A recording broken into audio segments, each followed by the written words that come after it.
Don't try to sneak into your room like that. I know what you've got behind your back. Records. More new records. I promise we're going to get to demos, we're going to get to the fun stuff, we're going to get to all of that. But before we do that, since not all of you know REL, and some of you this is the first time, I'm going to sort of go over a little bit of history and tell you a bit about who we are as a company, okay? REL was founded in 1990 in Wales by Richard E. Laurie. And it was really a simple idea that great bass is the foundation of great sound. And that you could transform music, elevate cinema, and make systems feel alive with the addition of a subwoofer.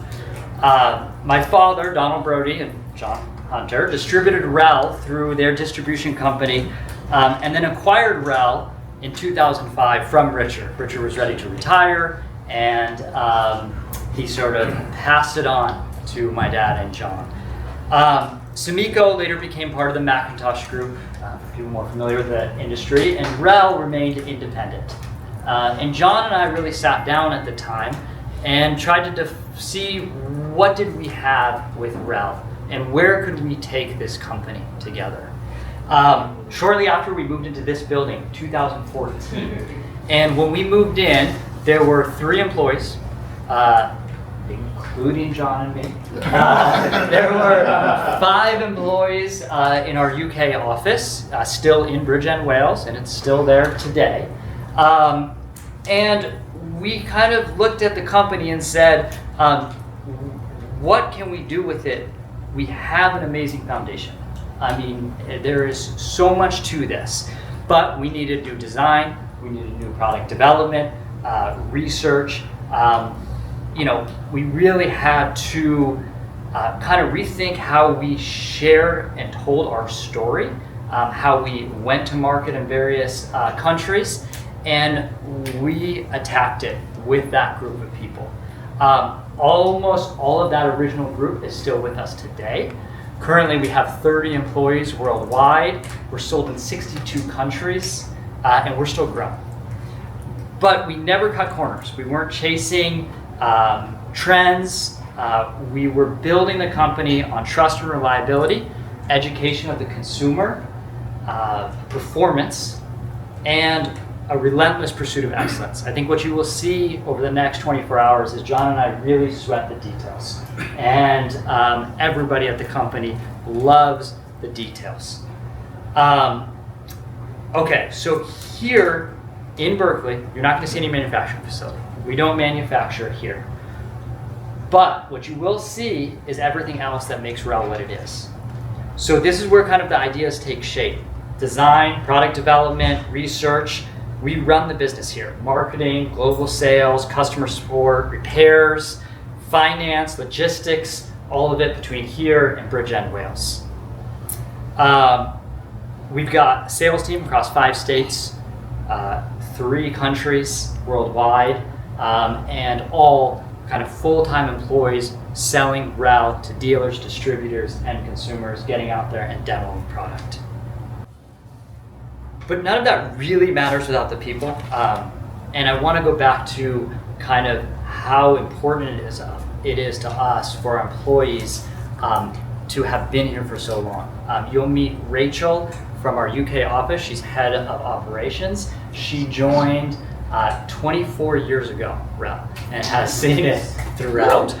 Justin, you'll meet today. He joined as our chief engineer before we moved in, and is still our chief engineer. Dermot, who now runs social, helped us move into this building as an hourly employee. Laura, who runs our operations and finance, has been with us for 9 years. So we have a really consistent group of employees who are chasing the same mission that John and I are, and that frankly Richard was when he first founded this company. What you're going to see today also is a lot of high performance gear, expensive, luxury, and we always try to make it feel approachable. And that's going to be a constant theme throughout. That in this industry, we want people to understand why we're doing it. We want to educate. We want to make sure they understand why bass matters. and how it kind of transforms the emotional experience of listening.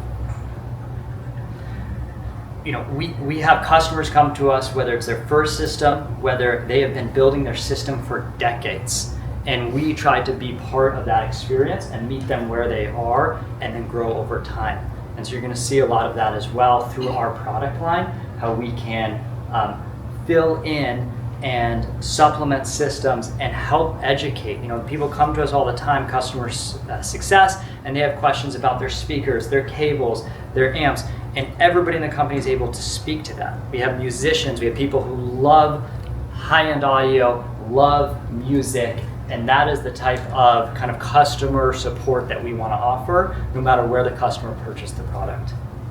Then really at the center of all of this is the Serie S sessions, and you're going to hear the new Serie S downstairs. And that, you know, we are launching this product next week on the 23rd. You can post anything you want now leading up to it. That is more than welcome. But the Serie S has been so essential to us. And so I'm going to hand it over to John now to kind of walk us through what the Serie S is. And thank you for reminding me, because there's nothing else left for me to go. If your waitresses, thank you.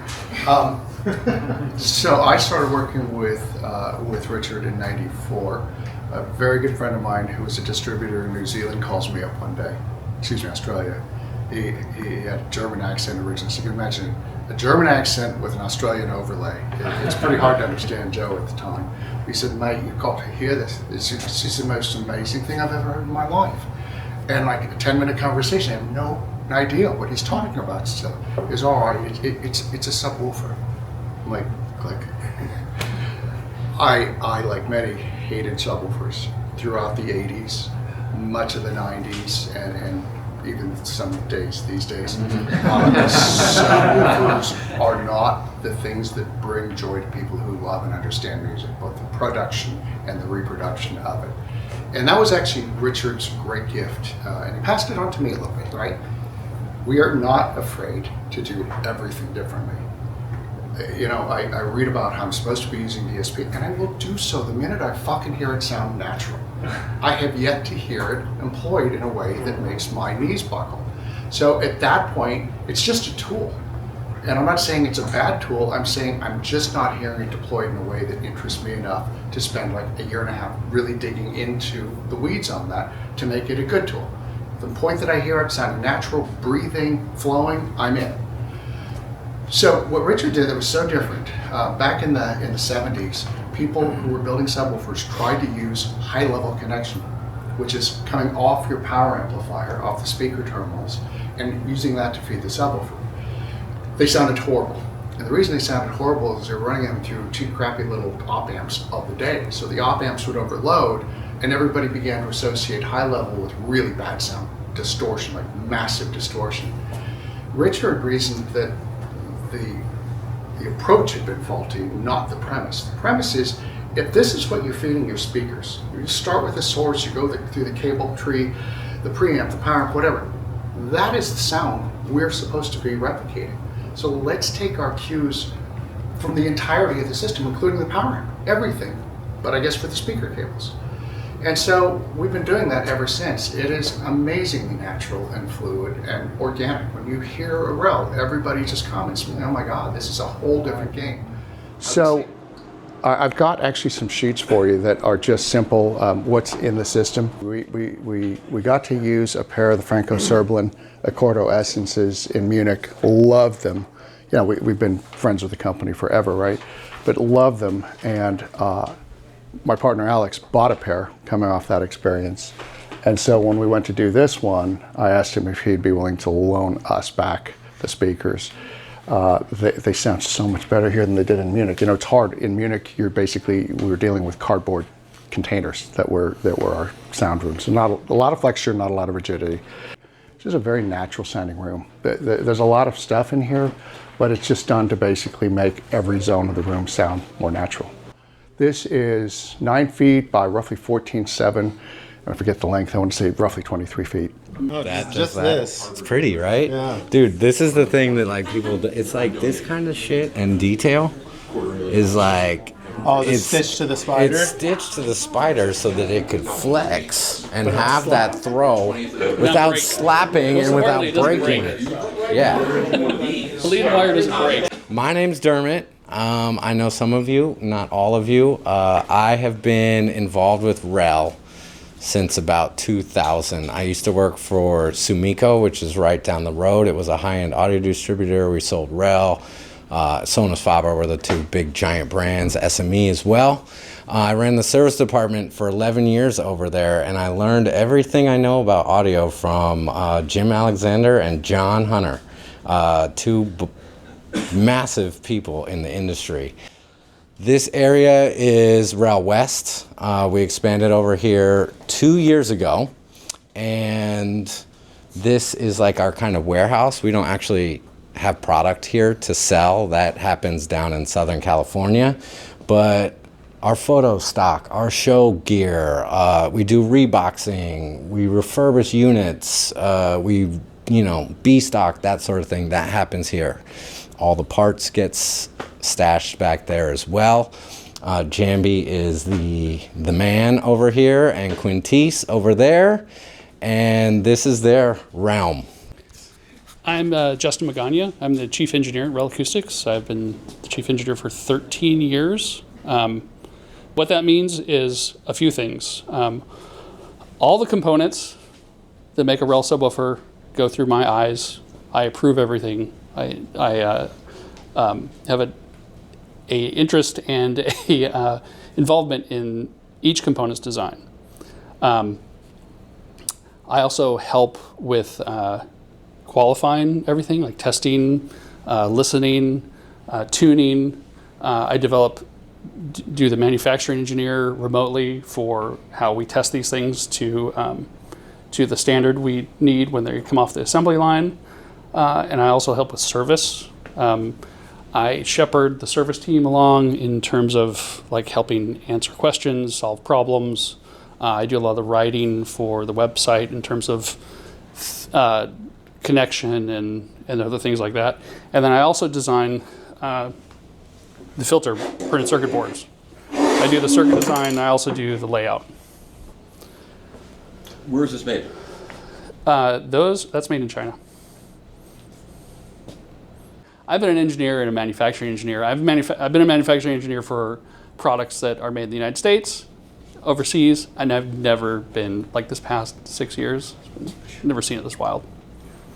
It is heavy. This is very heavy. This looks like the size of the transformer that we did on our studios. So, Yeah, Back in the day. it's not as big as the Gibraltar transformer though. Yeah, Gibraltar was giant, but this And is that was like a linear output. the So do studios other- are familiar with how a subwoofer works. I think one thing that is interesting, I got the body analogy. This is the heart, the piston that moves, controls the body, okay? Without this, the body doesn't exist. This is the skeleton. This is the brains and the muscle right here combined. And all of that help create the body. Really simple analogy. That's a radiator on the bottom? Passive, yeah, I could flip it over if you want. Sure. This is the new passive, carbon-carbon, totally redesigned. I think we got an additional 2 inches of throw out of this thing. Is that compared to the former 812? Correct. Okay. So newly designed passives, everything about it went through re-engineering, everything. The other passives, I don't believe were carbon-carbon also. I'm not entirely sure. I And can't this remember. model is caused what? This is the S850. So this is The engine on the back, okay. yeah, 12-inch driver, 850 watt amp. Okay. Now, if you look at this driver, this material looks similar to the previous iteration, but we are obsessed with speed. What does that mean? You guys know what speed means. Yes. What is that made out of? This is carbon fiber That. alloy. And so we cut out 2/3 of the mass of the alloy and replace it with a near almost weightless piece, very light, and also very rigid. So this does 2 things. It reduces mass, and it also adds stiffness and rigidity because these things are crazy powerful. These play so much louder than anything that we've ever done. So the carbon fiber addition makes that particular cone more rigid than if it was all alloy. Correct. It happens to stiff the I alloy see. cone. Yeah. Okay. Right. The previous, if you look at the previous model, the 812, it was a continuous alloy cone, but we had an carbon fiber applique on the back, and in order to redesign we redesigned it to make it lighter. It looked like I called it the baths, the bath star, because that's what it looked like those old things you used to put in the bath so you wouldn't slip. Oh yeah. It looked like a star. It was like it had like fingers that was applied in the back, and so we got rid of that and used the carbon fiber as a dust cap, and it actually improves that stiffness, and it makes it lighter. Is it the same surround as the 12? It is. I'm trying to remember now. No, it is doesn't not look the surround. same at all. It changes a different way. different. Yeah. Like this, we make minute changes. Like this particular product.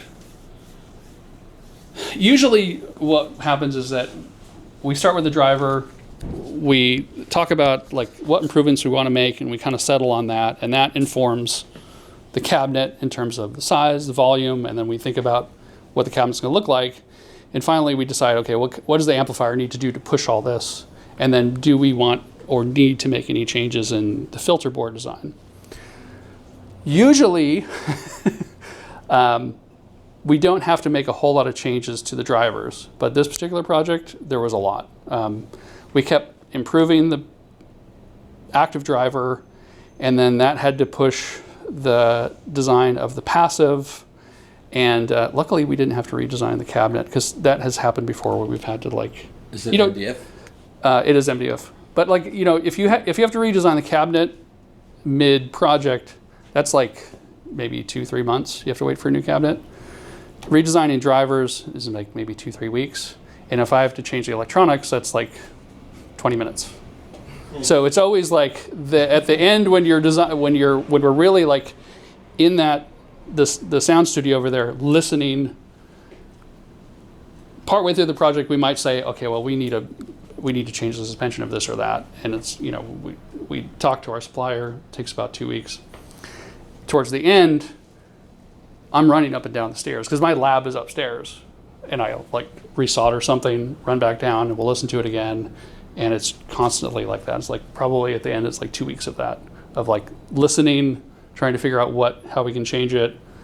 I'll run upstairs, make some changes, take some data, make sure the changes are what we think we want, and go back and listen, and then we just keep going from there. Not had the chance to meet before. My name is Isaac Markowitz. I am the Director of Sales for North America for REL Acoustics.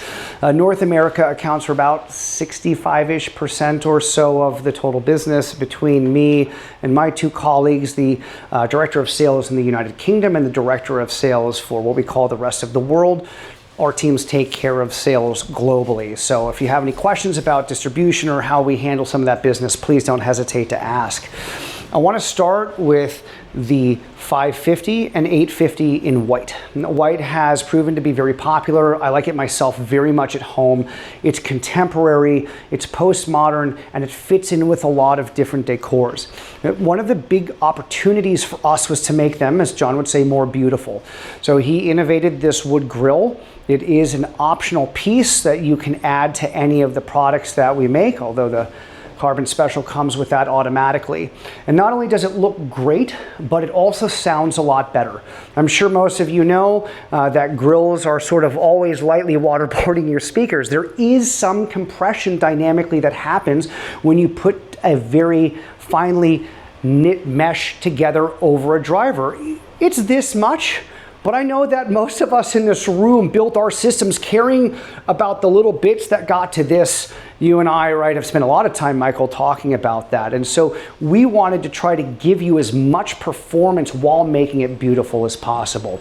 So one of the things I love about this is it's a great opportunity for most people to see that our 12-inch woofers are not that much bigger than the 10s.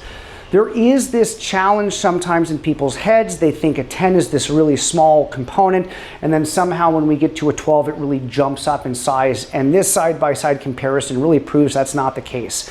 I really want people to purchase the subwoofer that is right for their speakers and for their room, because we don't fix speakers at REL, we fix rooms. We really are an active acoustic property.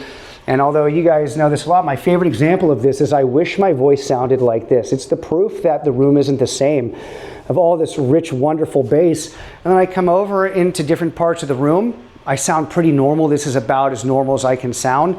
And then you get to some really weird parts of the room where all of a sudden the treble is kicked way up, and I'm a very young man at this point. We're fixing that. We're not fixing the speakers, we're just allowing the room to be symmetrical on both sides to recapture all of that information in space. This is one of the things we were the most famous for, and that's the line array. I know that many of you have seen this before. It's often called a 6-pack because we have 3 and 3. John took many cues from many very, very talented designers. One of my favorites, a dear friend of mine actually I got to know before passing, was Arnie Nudell, because he was so close to Paul and Scott. I got to spend many, many hours with Arnie Nudell in the last few years of his life. I'm going to be emotional, which turned out to be a really great gift I did not appreciate at the time. And when he created what was one of the greatest reference speakers of the era, the IRS references, right? Huge, huge 7-foot towers, could barely get my hands up high enough, and a column of woofers playing. And John heard this and went, oh, there's something here. There's something really special. Heard all of this atmospheric bass, all of this height information and bass for the first time, and that got him down a rabbit hole thinking for many, many years. By the time REL came about as his company in 2005, he finally had the canvas to start to execute on this idea, which is how do we recapture all of this really important information that exists at different heights in the sound field.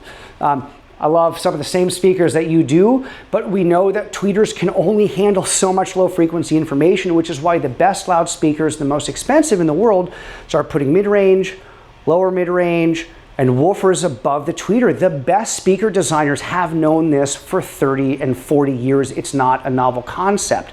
But those products are expensive. It can sometimes be very cost ineffective for a first-time audiophile to recapture some of that information.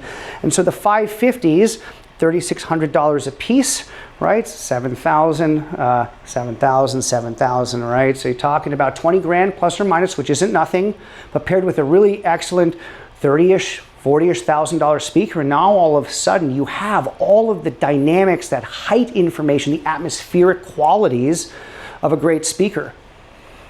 So why this setup? Because we know that the bass down here at the floor is going to be different. I have all of this extra information, extra bass reinforcement.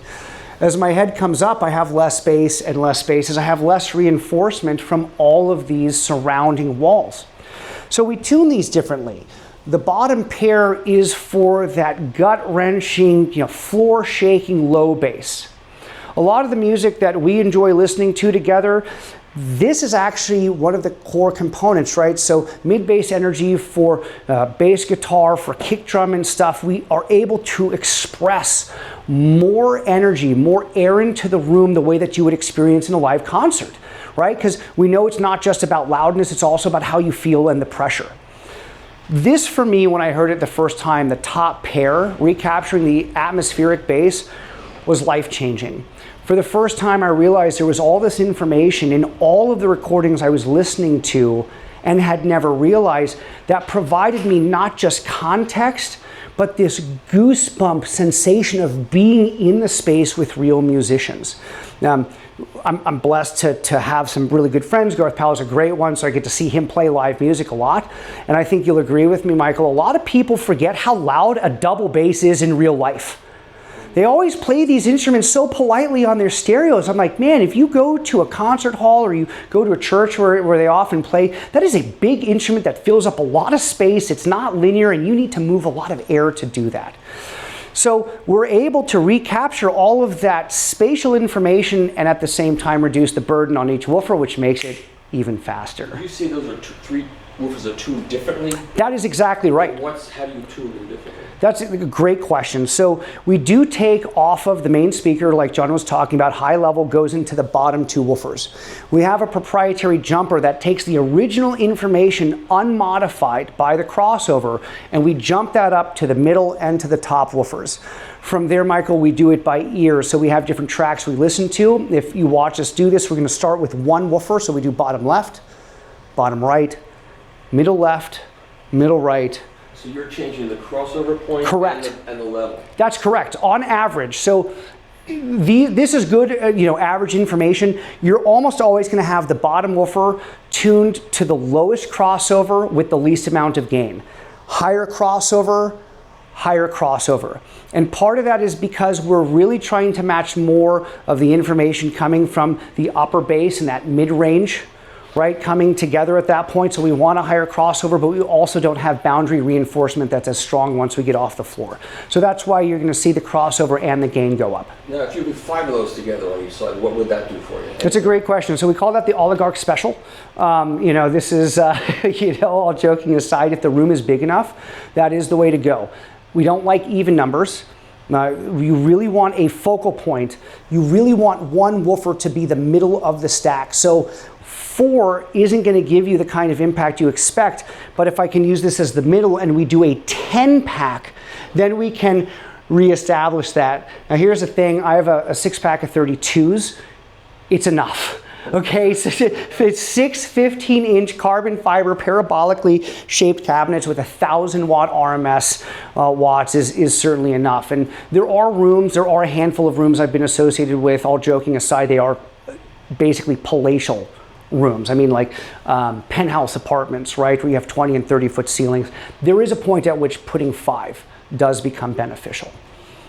Yeah. If you order what would essentially be a 10-pack, does John Hunter come with the subwoofers? Well, I do, right? And if I can convince John, right? Can the user do this on his own? Can the user do it on their own? Yes. Should they? Absolutely not. That's why we have a dealer network. When you're finished tuning Catalog. John Hunter invented the Carbon Special as an answer to a personal question. How can I create something that is really extraordinary and is close to the performance of the reference products like G1, G1 Mark II, G2, without asking that customer to have a palace, right, or to put in a whole bunch of extra power in what we would describe as a medium-sized chassis, meaning it can fit into most rooms.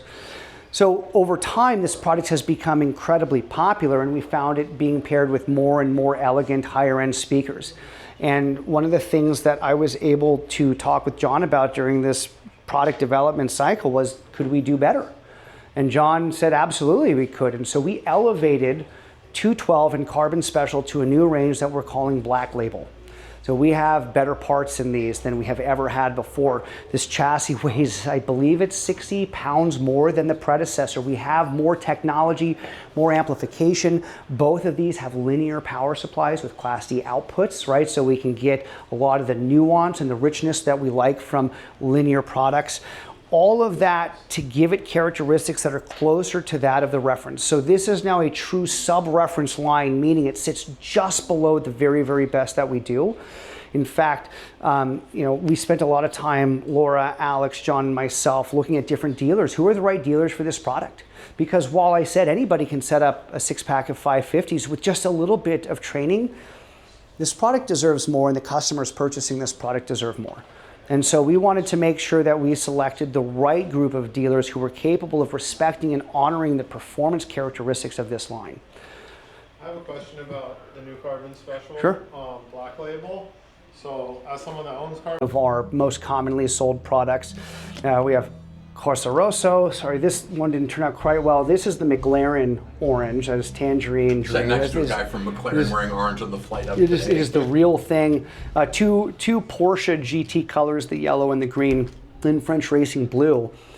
My favorite fun fact about this product is that the little can of paint it takes to coat these, adjusted, right, for retail markup, costs more than the price differential from the Standard to the SE, just the paint. This is very, very expensive paint.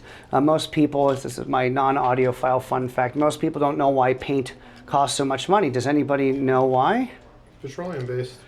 And that's half of it. That's the limit of my knowledge. And rare earth metals. Why is it called cobalt blue? Because cobalt is what makes the blue, right? So, starts with an R, rubidium or something like that. I'm trying to remember that. So all of these colors come from elements that you add to the paint. So white and black and silver don't cost anything because the pigment is not very, it doesn't cost anything. I love that at the studio today, that when the guy was telling the musicians to play, he said, "We're rolling." Even though nothing was rolling. Right, exactly. It's got But solid the state vernacular memory, right? continues on. Yeah, it continues. Okay, so John, so we go back a real long time. We do. And I first met you when you were at Sumiko at that point, or you were working for Sonus Faber? No, I was working for Sumiko. It would have been probably like the 90, 91 CES, something like that. So ways back, 30 odd years. Yeah.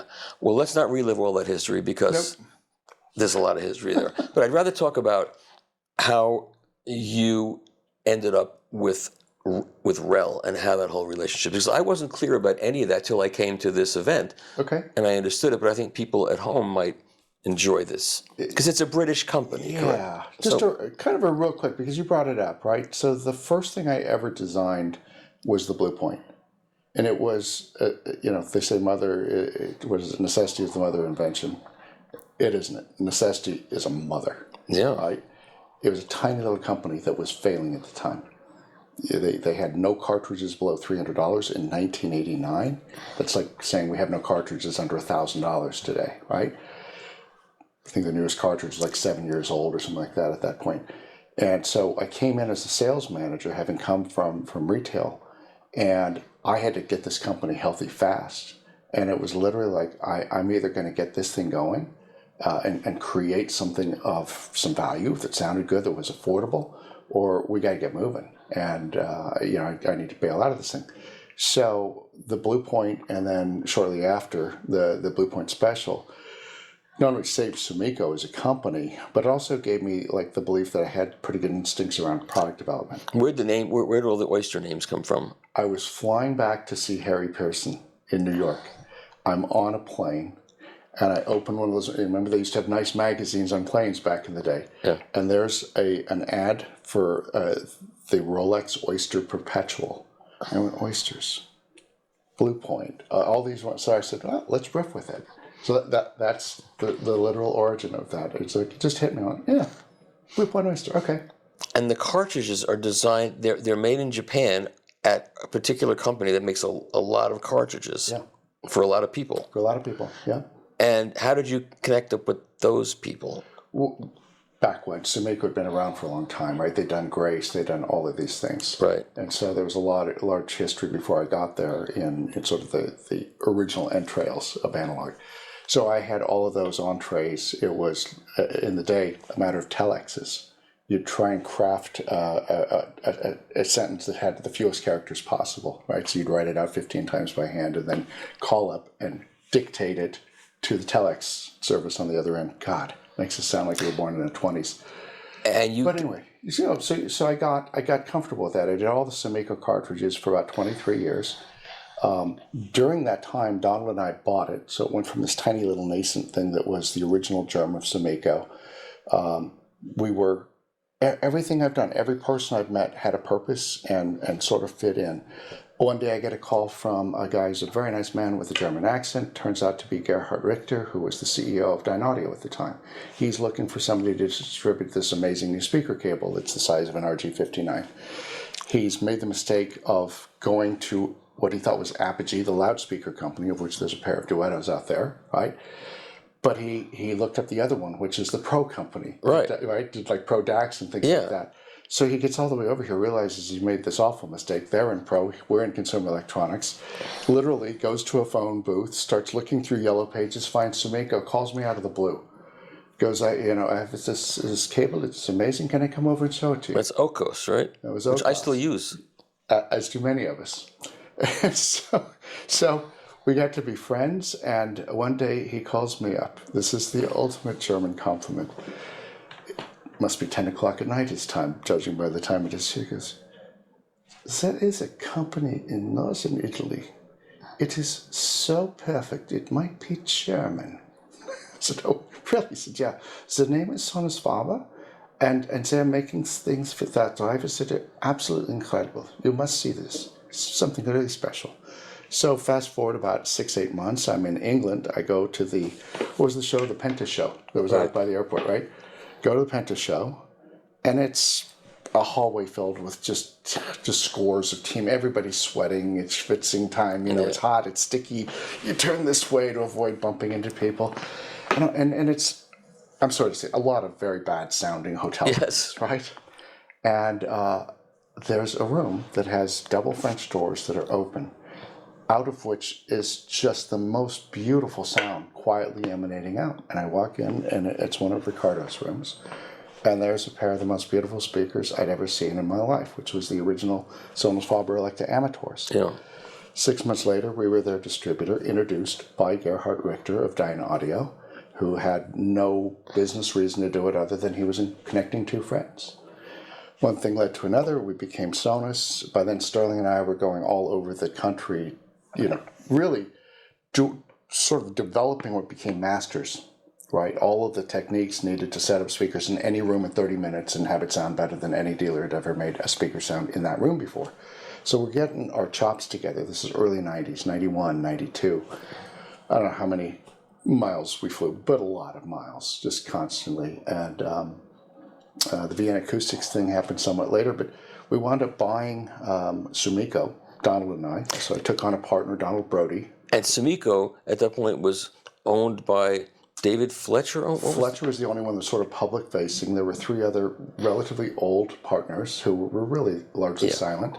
And he had Soda turntables at that point in time, or that was it? He owned half of Soda and a significant portion of Sumiko. David Fletcher did, right? And so... and where did that name come from, by the way? Where did Sumiko come from? Sumiko was... Japanese name? One of the partners was named Sumiko Morinaga. It was the wife of one of the original partners. Oh. In a divorce, she got the company, and he went somewhere else. And Sumiko is a very bright woman. The other partners, one was completely silent and absent. The other one was a wonderful guy, rich trust fund baby, went to Harvard, had no effort at having a good life. And he would show up and, do some bank deposits and things and go home for the day. Put a good solid 20 in. So you're at Sumiko, you're distributing Sonos-Faber. Frank Serblin, wonderful man, great guy, amazing human being, and an amazing teacher. Yeah, he was not an engineer. He wasn't, but he had incredible. He was an aesthete, we would say. He was so much more technical than people understood. Yeah, and because if you were doing drivers for Sonos-Faber, it's like getting a call from the Ferrari F1 team, right? Franco wanted anything, it was done with no effort on his part. He's the kindest, gentlest person I ever met. Super gracious. They were falling all over themselves, all over Scandinavia, to be part of the next Franco project. Yeah. It was just the way it was. I typically arrive, I'd fly out on a Saturday, get in Sunday morning, be ready to go by Monday morning. It's like you get there and you're exhausted, 15 hours, on planes, trains, and automobiles. And by Monday morning, We'd hit it. We'd hit it at 9 a.m. Most days for me ended about 2 in the morning, 1, 2 in the morning. Eventually they had a new factory and they had a little private design studio, and we'd sneak up there after dinner and work for 4 or 5 hours. Okay, so let's move forward. So now we get to REL, right? Yeah. REL starts in 94 in the U.S. for us. A friend of mine, I told the story yesterday, but a friend of mine in Australia passed away a few years ago, Joe Reidiger, great guy and a distributor, and he calls me up one day and says, mate, I've just heard the most amazing thing I've ever heard in the industry. It's incredible. He wouldn't tell me what it was, Finally, after 10 minutes, I said, well, great, I just need to know, what you want me to do. How do I pursue this? He said, right, well, it's a subwoofer. I was like, it's rough. It's a subwoofer. And the man's name was Richard Lord. I think you guys have hit it off. Called Richard Lord up the next day. I think it was 2 weeks before we got samples in. Here's a funny, just quick sidebar. I learned to realize there's certain signs you have to recognize in your life, little things that happen that may be weird or uncomfortable. The very first Sonos-Faber shipment we ever got in, samples to listen to, One of them was a pair of Minimas, which I grew to love. That speaker, amazing, amazing speaker. Came in, it had been handled roughly, and the magnet was sheared off. First RELs we get in, same thing happens again. And by then I was like, okay, maybe there's something to this. Maybe I need to look at this line more carefully. Like the minute I saw that, I went, okay, this isn't an accident. Very funny. And my first experience of REL at home. So the next day we were working 14, 15-hour days back then. Yeah.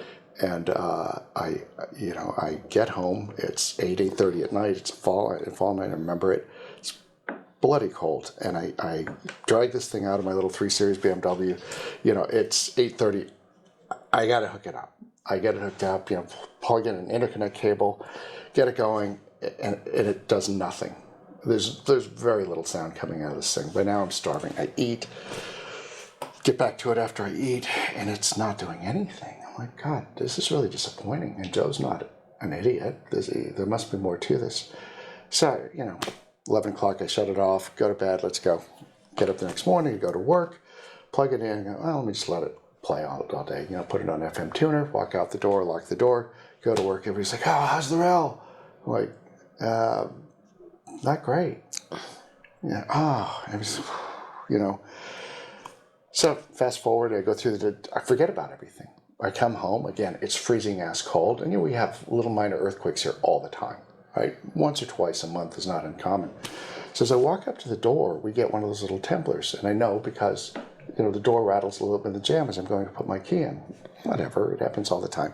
Put it in, open the door, and there is a freaking ocean of bass. It just comes rolling out. What the hell just happened? I left and it was barely making sound, So, holy shit. And that's when I learned that they actually put real power supplies in their stuff. You can't turn a brand new Krell on at that time and crank it to 11. Yeah. It just won't do anything, right? It's got to charge. All the transistors, the bias has to stabilize. All that stuff is happening. I'm like, oh, so this is a real high-end piece. And boy, we got it in a way that was unusual. But 10 days later, he was so polite. Richard is a big guy with a big personality. It must have killed him to do this. He calls me about 10 days later, and I relay my experience. And at the end of the conversation, just almost an afterthought, by any chance, have you hooked it up high level? I said, what's high level? Oh, you mean the goofy cable with the blue connect? Yes, you just might want to try it. It's quite a bit better. I'm like, oh, you hadn't run. Really, you just did a line in. Yeah, line in, right? Sure.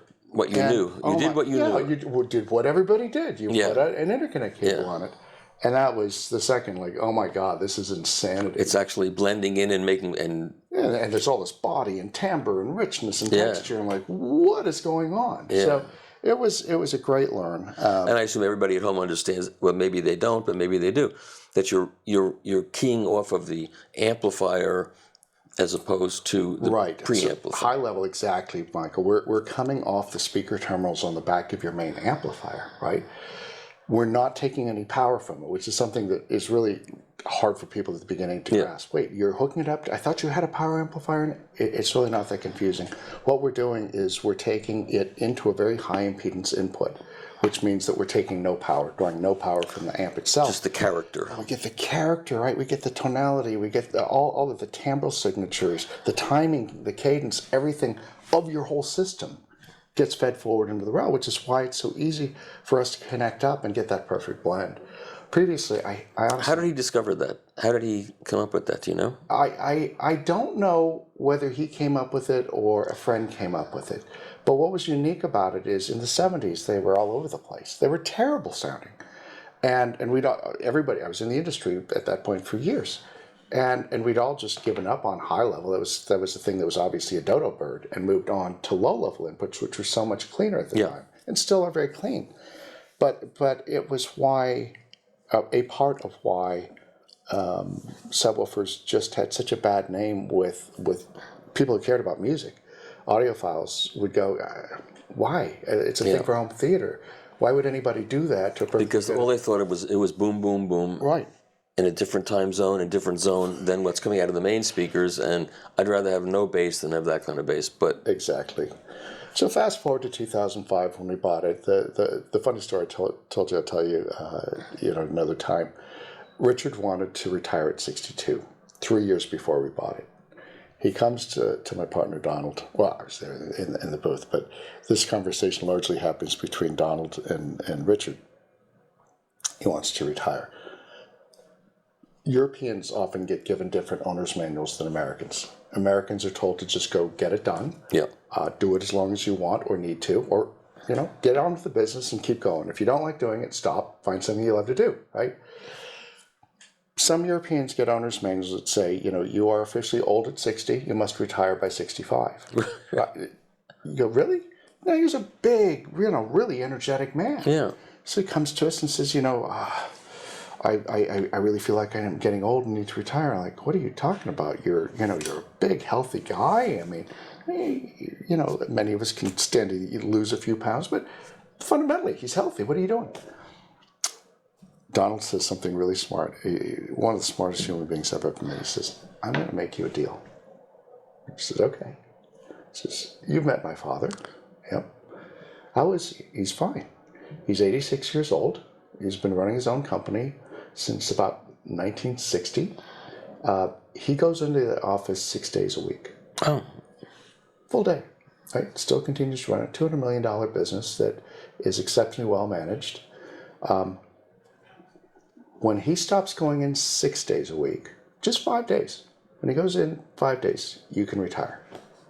We fast forward to the next CES. Hey guys, how are you? Handshakes all around. It's great to see you.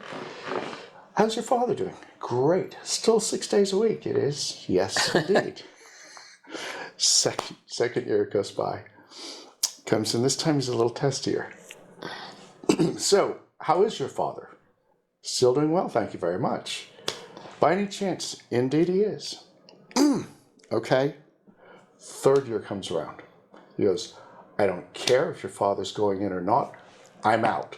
I'm either selling it to you or I'm selling it to some Chinese company. I'm done. Yeah. Okay.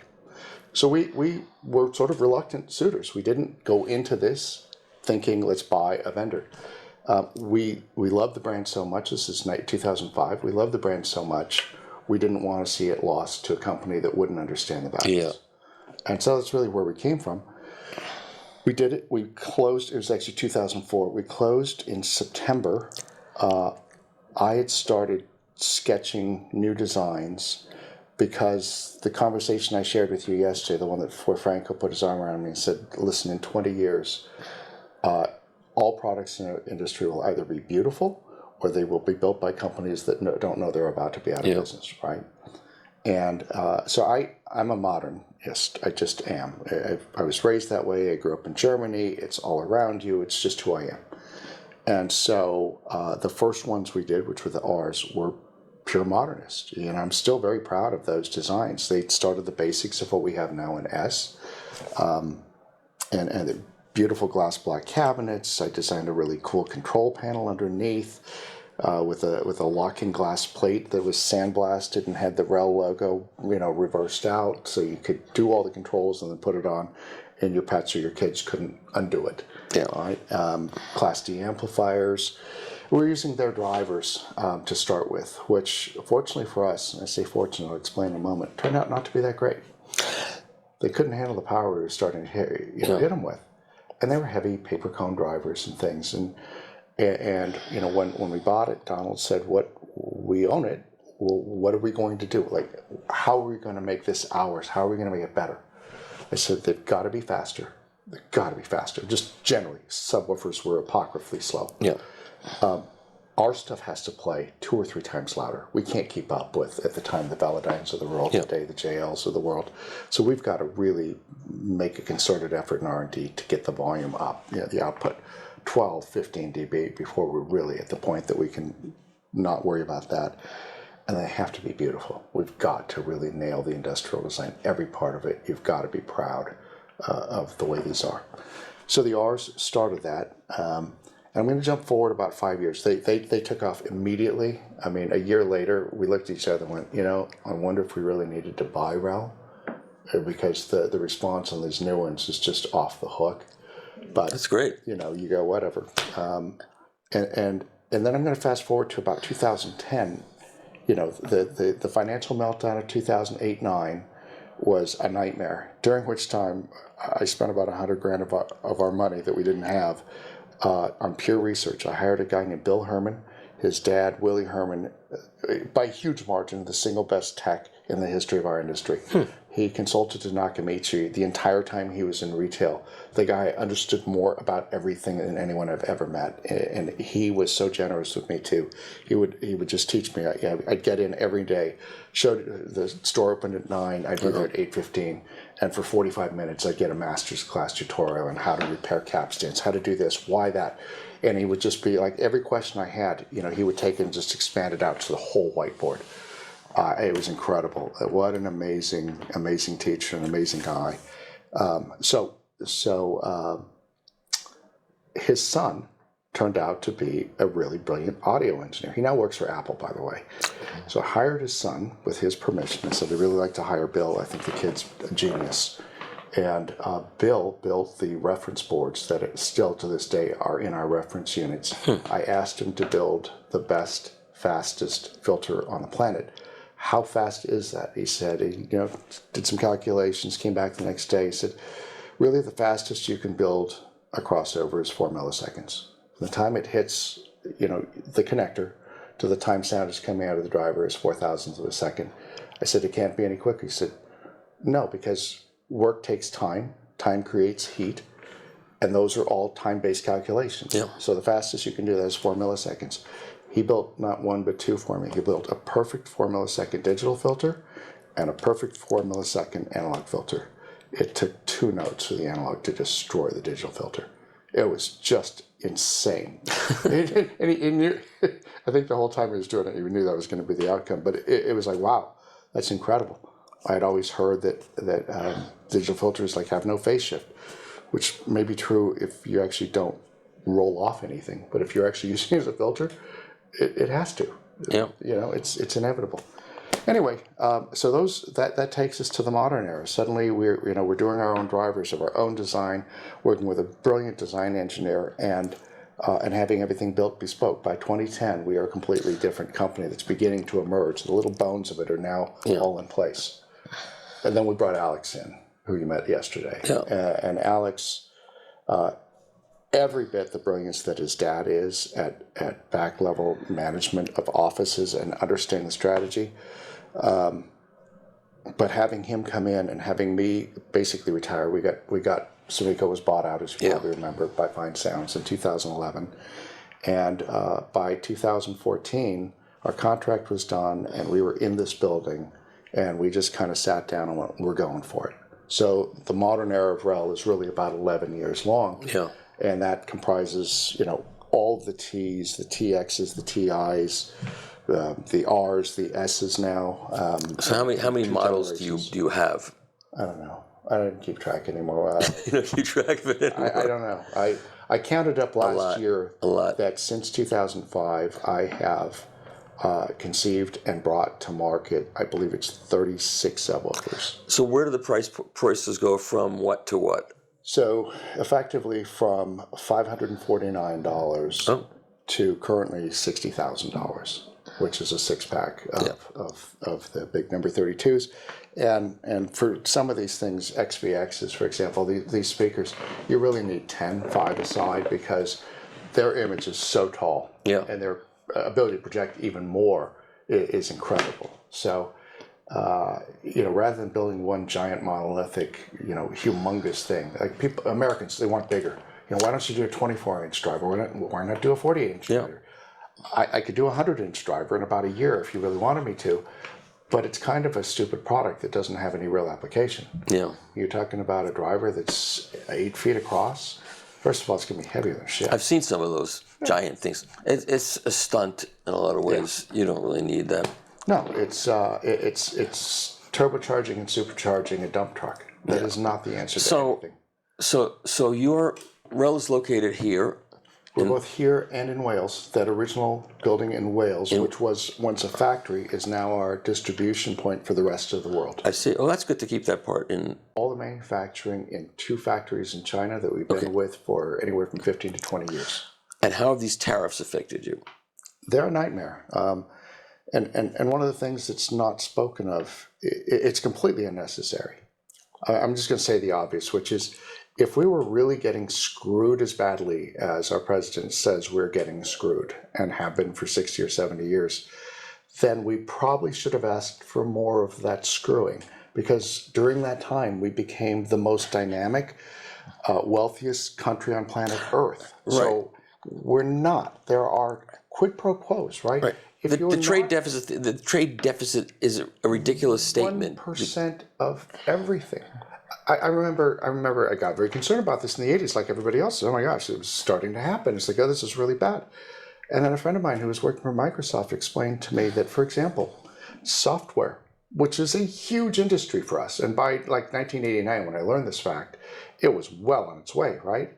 He said, I wouldn't get too bogged down in that. I said, why not? You guys are doing, billions of dollars of software. How can we not be? He said, software is a weird game.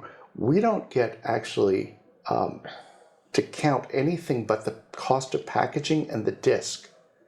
So when we sell a $795 Windows package to someone in Korea, we're not actually getting credit for exporting that $795 thing. We only get credit for $4.36, which is the cost, the 53 cents for the disc, right, the box, the packaging, the cellophane, and the owner's manual. Right. I said, that's a bit of a gap. He said, Yes. yeah, I think so. $790 difference is a lot on a $795 sale. Yeah. Yeah. So those kinds of things get bogged down. How is it affecting us? It has made our lives this year miserable. I'll give you an example. 2.5 years ago, when Chairman Xi in China started rattling his saber about wanting to invade Taiwan, we went to our 2 factories and said, we really love doing business with you. We have been co-partners. This is not just we're buying stuff from you and you're selling stuff to us. And these are mainland China companies? These are mainland China companies. They are the best factories on planet Earth to build subwoofers. I'd like to just say this really quickly for people out there who are still jingoistic. Why don't you guys build this stuff in North Carolina? Yeah. I go, because it would cost 3 to 4 times as much money. Yeah. And be about 1/3 as good. Yeah. An aspect of us you don't know, when we bought REL, we also bought the sole remaining dedicated loudspeaker cabinet manufacturing plant in England. We managed it for 7 years, 8 years. It couldn't possibly keep up with our standards. It just couldn't. They could not do lacquers. They couldn't do the kind of joinery. They couldn't hit 90 degrees perfectly in lacquer. They could do it in veneered boxes, no problem. But they couldn't do it. It was an immense management headache and a distraction for us to constantly having somebody go over to see what next needed to be fixed. And, meantime, we're getting more and better quality construction out of these amazing factories. Do you know how you've seen our 32s and our 31s, the beautiful, do you know how those are made, those cabinets? They put a 1 1/8 inch billet of MDF into a high-performance RF bombardment chamber. And they bombard that thing for 5 hours until all the plasticizers and all the adhesives that bind all that together begin to go plastic, where they start to relax. And then they put it into a huge hydraulic ram press with that curvature to it that's milled out of hardwood, by the way. And they've got the exact mate to that, the female version of that. And they lay it in there, and this hydraulic ram comes in, and it makes a perfect side. Wow. And it has to sit there for 18 hours until it's ice cold. Because if you don't let it get all the way cold, it will still twist and distort. Yeah. So you can make 1 panel a day. That's expensive. 1 panel a day. It's enormously expensive. Yeah. It is also the most perfect way to do that curvature on planet Earth. Yeah. Where are you going to get that anywhere else? These people have got resources that the rest of us just don't. They think about it. They test. They study. I was over there with the test, It was extremely hard to finish a finished cabinet, right? Yeah. It's the better part of 3 weeks to finish one of our ref cabinets. Wow. Yeah, it's all lacquer. It's real lacquer. And these guys are putting it on and they're letting it sit for 24 hours. So there's a day. Then you sand it and you clean everything off so it's microscopically clean. And then you do it again. Well, it's 12 coats, 12 double coats. So they do horizontal.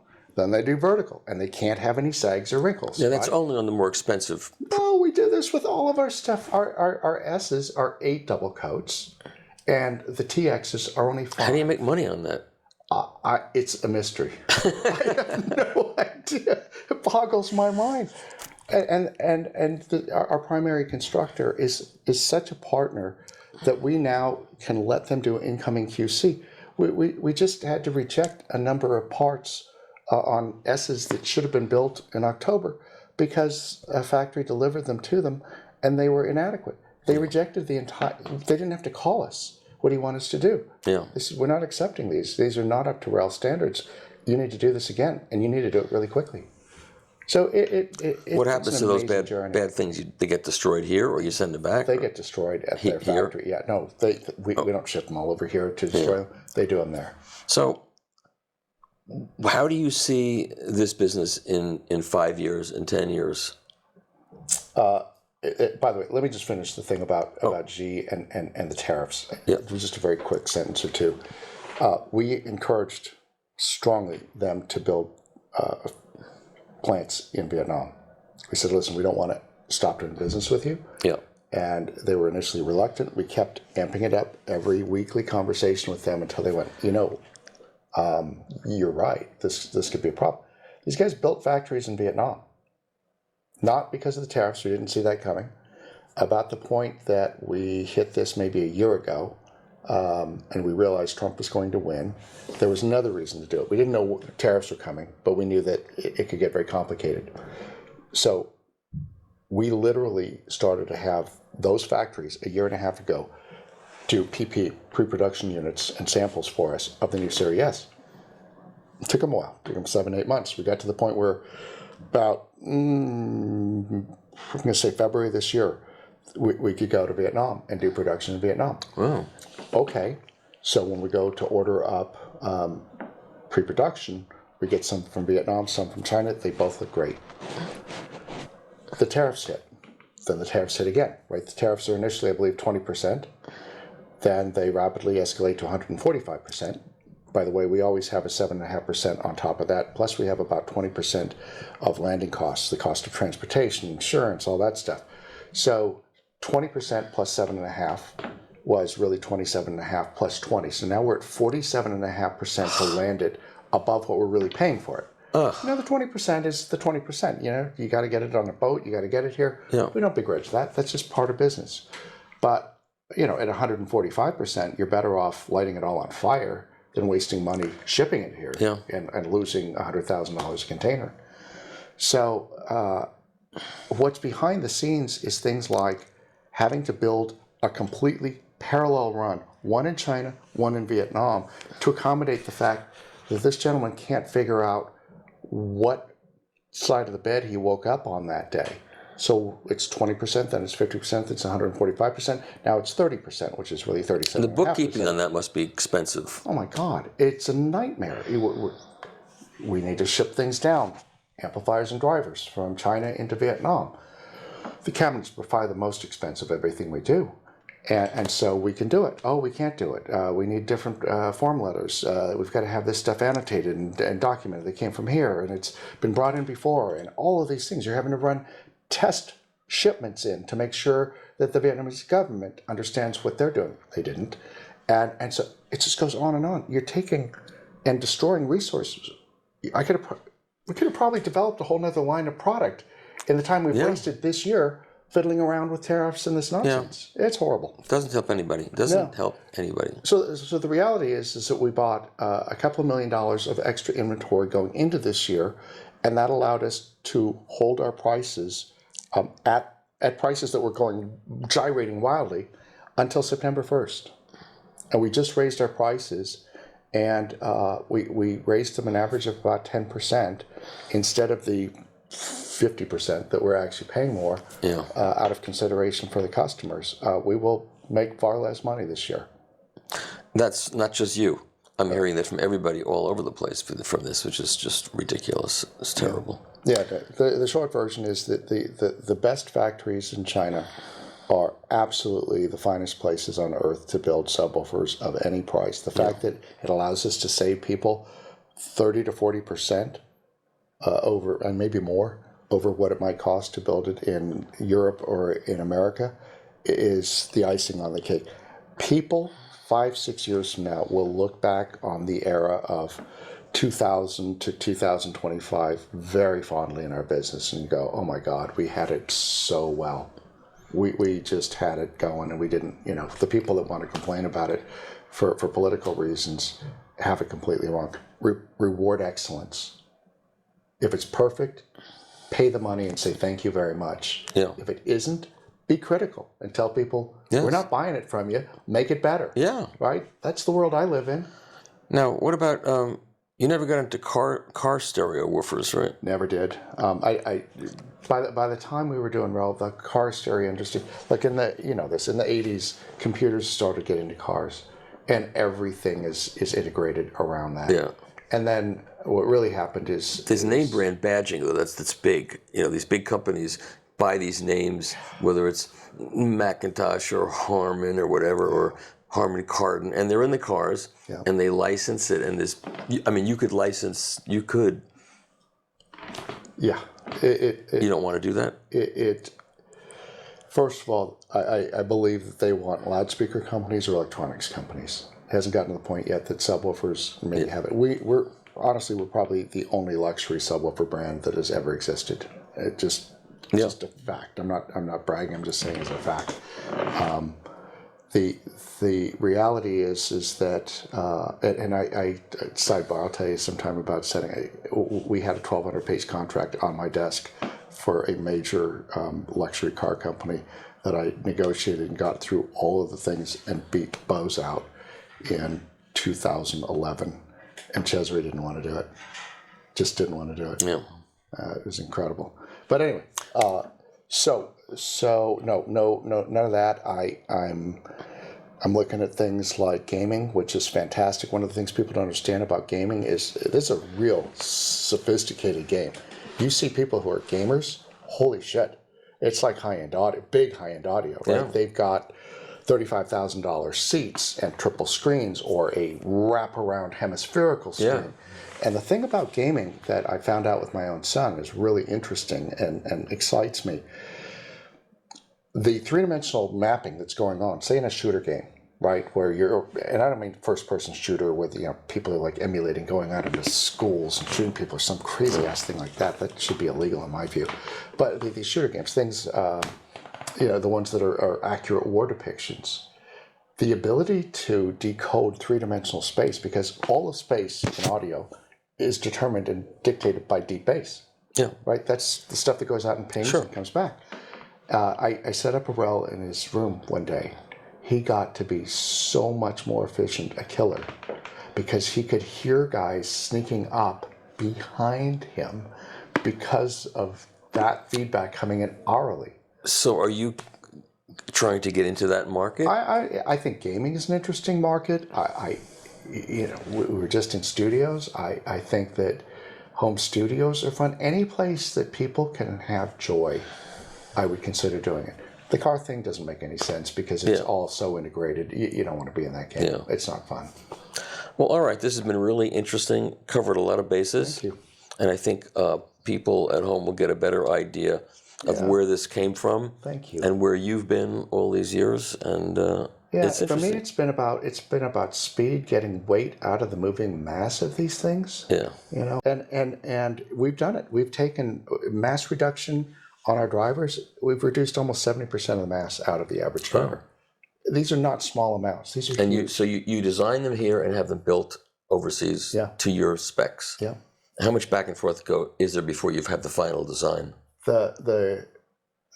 Just to give you an idea, like you're putting passive radiator in the new Serie S was 17 generations of physical prototypes. Wow.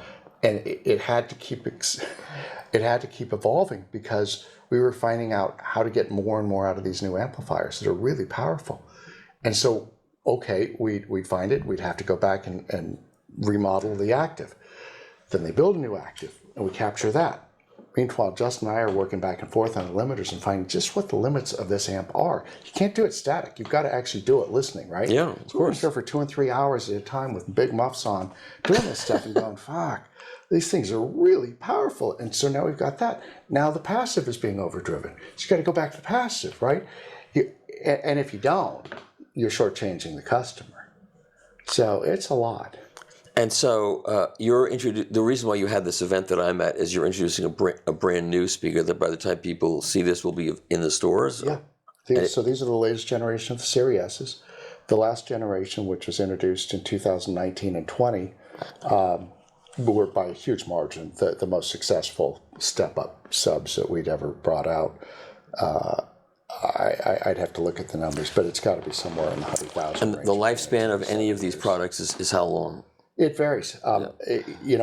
In the more accessibly priced things, so we have 4 ranges, 5 ranges if we include classics. So we've got this little T0, it's a one offshoot. We keep it around because people love having a cute little piece that actually sounds good. It's a real REL, we're really proud of it. But it's kind of its own standalone. There's TX, which runs from, I want to say $699 now to around $19.99. We've got the HTs, which were really developed just for home theater, but because it's the same guys developing it, we're not going to forget about the musical properties. So the fact that you can make a light, whip-fast home theater woofer means it actually sounds really good in music too. Yeah. So that's kind of a neat little thing.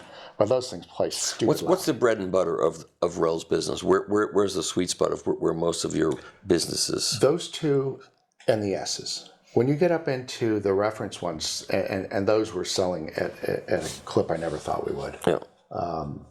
We've got something on the order. I think I keep track of most of the 6-packs around the world. We have a distributor, for example, in Asia that during the Saturday night dinner that we threw in the Munich show, they were at it, and they were getting reports during the dinner that kept updating. The single biggest number of 6-packs, reference 6-packs in one day. That one company sold 5 6-packs of 32s in a day. Oh, that's pretty good. Yeah. That's 36. That's 30. Those were $60,000 a stack. And so how many countries are you distributed in? 62 at the moment. 62 countries. How many are there? How many countries are there? I asked Trump. I believe he thinks there are like 600, but really I want to say it's in the high 180s, maybe 190, somewhere in that. How many of those countries have you visited? I have personally been in 27. That's we pretty have good. an amazing guy, Kirill Nenarakamov, who is the best. And you visit stores? Ever. Visit stores, visit distributors, do trainings, teach people how to set. You don't go into you don't get invited to people's homes to see that'd be kind of fun, wouldn't it? We've been in for example, Kirill goes in there all the time and we'll dial in a 6-pack, and when we do a dial in, we're going to start charging for it because when we go in, you own Wilson's. Yeah. They sort of dominate the high-end landscape, right? Oftentimes we find out that the dealer perhaps didn't do a complete and thorough job of setting them up. So we will go through and spend 3 to 5 hours getting the speakers right before we ever do the subs. How can we do it? It's like, handing somebody a car with no steering wheel. Yeah. You can't do that. You can't leave that customer thinking this is what it is. It's not right. And like I said yesterday, you have to have if all those knobs are adjustable, you better make a mark on where it's supposed to be. So because they're going to play with it and they need to get back where it belongs. Yeah, we've done a feature-length film at this point, John. So we probably I'm sorry. no. It was great stuff. I would have stopped it earlier if it wasn't. It's a lot of great stuff. So thank you very much. Thank you, and thanks for inviting me. It was great. It's 36 years. Which means you and I are not young anymore. No, absolutely not. And thank you, cameraman. Thanks, guys. Thanks. Okay. That was great.